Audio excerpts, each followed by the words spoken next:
첫 시간 주님께 안녕하세요. 대강교회 오훈 목사입니다. 6월 7일 화요일입니다. 하나님 우리에게 주신 말씀은 사도행전 19장 8절에서 20절입니다. 바울이 회당에 들어가 석 달 동안 담대히 하나님 나라에 관하여 강론하며 권면하되 어떤 사람들은 마음이 굳어 순종하지 않고 무리 앞에서 이 도를 비방하거늘 바울이 그들을 떠나 제자들을 따로 세우고 두란노 서원에서 날마다 강론하니라. 2해 동안 이같이 하니 아시아에 사는 자는 유대인이나 헬라인이나 다 주의 말씀을 듣더라.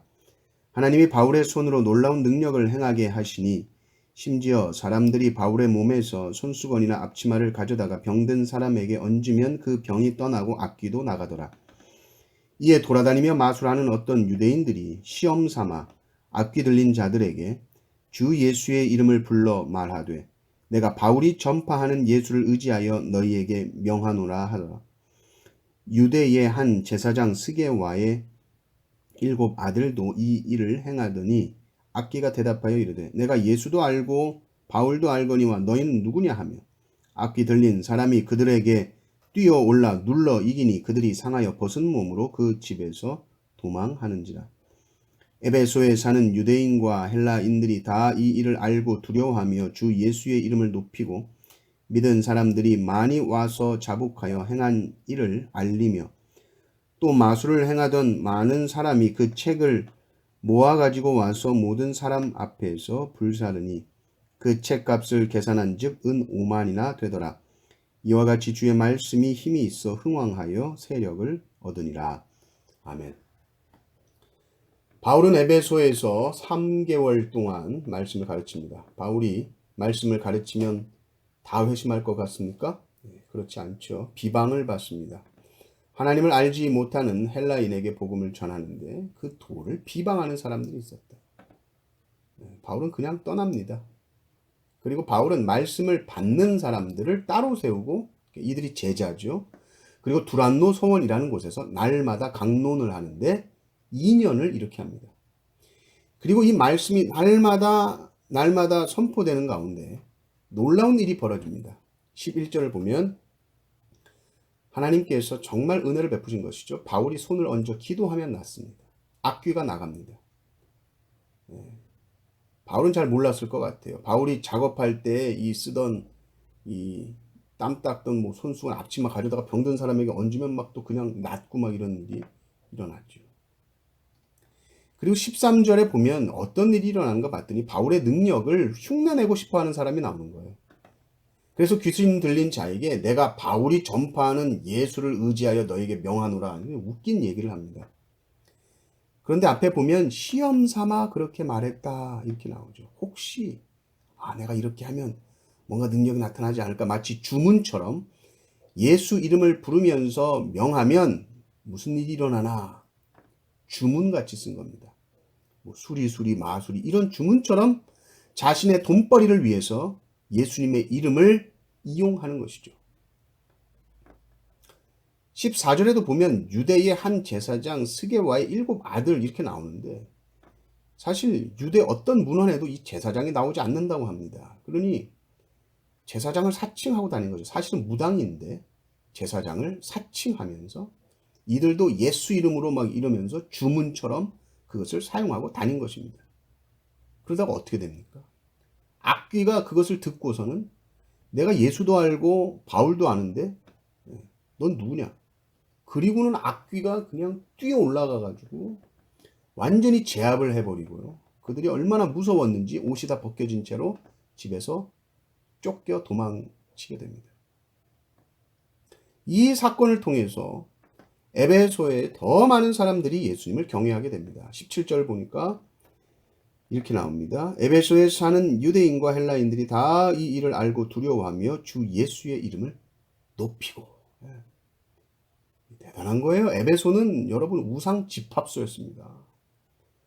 에베소에서는요 우상 장사를 하지 아니하면 돈을 못 벌었어요.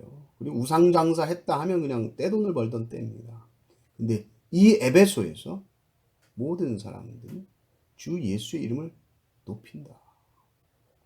여기서 끝나지 않고 18절을 보니까 믿는 사람들이 많이 와서 자복하여 행한 일을 알리며 회개에 역사가 일어나게 되는 것이죠. 이때가 그러니까 벌써 바울이 에베소에 와서 말씀을 가르친 지 2년하고도 3개월 정도 되던 때 아닙니까? 매일 두란노에서 말씀을 가르쳤고 또 그곳에서 주님을 영접한 사람들이 꽤 많이 있었을 때이고 또 그들 가운데 많은 사람들이 바울을 찾아와서 자신의 죄를 자복하게 된 것이죠. 여기서 끝이 아닙니다. 19절을 보면 더 놀라운 말씀이 있습니다. 이렇게 나옵니다. 또 마술을 행하던 많은 사람이 그 책을 모아가지고 와서 모든 사람 앞에서 불사르니 그 책값을 계산한 즉 은 5만이나 되더라. 그냥 눈물로만 회심한 게 아니라 말로만 회심한 것이 아니라 이 마술을 행하는 사람들이 자신의 책들을 다 가져옵니다.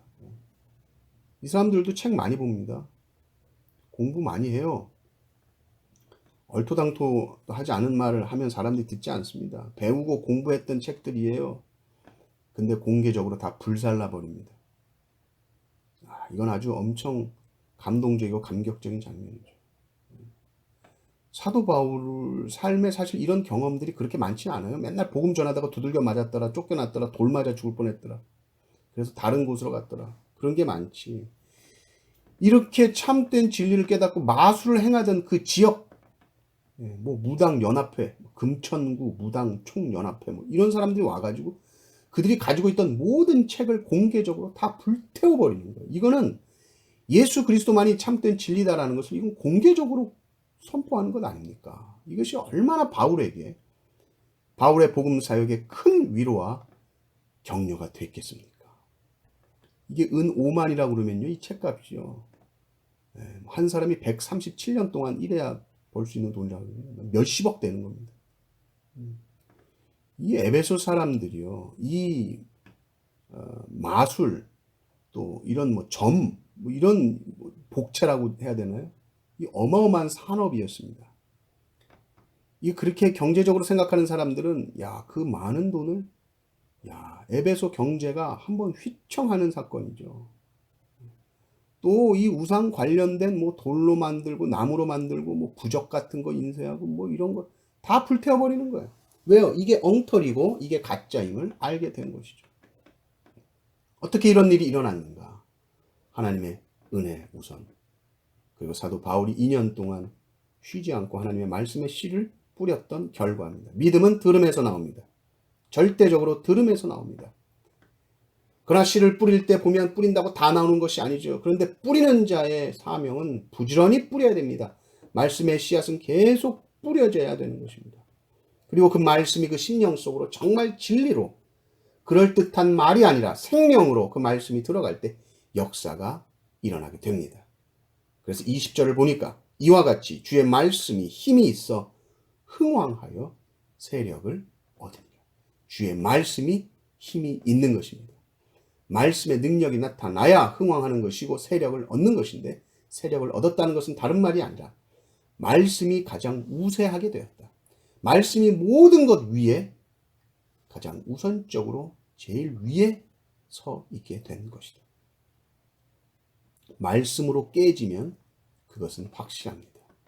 그래서 우리 교회가 정말 주님의 말씀 위에 든든하게 서서 말씀이 힘 있는 교회, 그래서 흥왕하여 말씀이 모든 것 위에 우선하여 세워지는 교회, 그런 모든 성도님들 되시기를 주님의 이름으로 축원합니다. 아멘. 하나님 아버지 감사합니다. 사도 바울이 하나님의 말씀을 두란노 서원에서 날마다 강론하고 또 강론했을 때에 놀라운 능력이 나타나고 또 실제로 그 지역에 사는 모든 하나님 우상을 숭배하던 자들이 다 그들의 삶을 정리하고 예수 이름 앞에 엎드리게 된 모습을 보게 되오니 오 주여 우리에게도 이 은혜를 허락하여 주시옵소서. 하나님 주의 말씀이 힘이 있어 흥왕하여 세력을 얻는 이 기쁨을 우리에게도 허락하여 주시옵소서. 구주 예수 그리스도의 이름으로 기도드리옵나이다. 아멘.